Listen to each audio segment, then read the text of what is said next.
Good morning mga kaswabe, welcome to my vlog.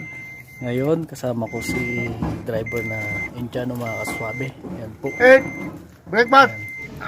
So yan nga mga kaswabe, kumakain siya ng sandwich Arabic. Yan po, pinaghalo-halong itlog, potato, tsaka tamay ang tawag yan sa Arabic. At yung kubos mga kaswabe, yan nga mga kaswabe. Alright, pang almusal ni Indiano yan mga kaswabe. Dito kami ngayon sa Faipa.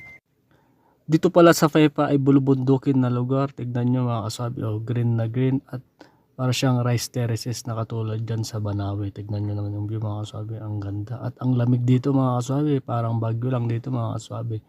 Karaniwan pala tinatanim dito ay ang kape mga kasabi. Ito yung produkto na dito na tinatanim mga kasabi. Alright. At syempre yun din ang isang trabaho namin dito, yung pagtatanim ng kape maliban sa pagbubunot ng illegal na halamang guts mga kaswabe.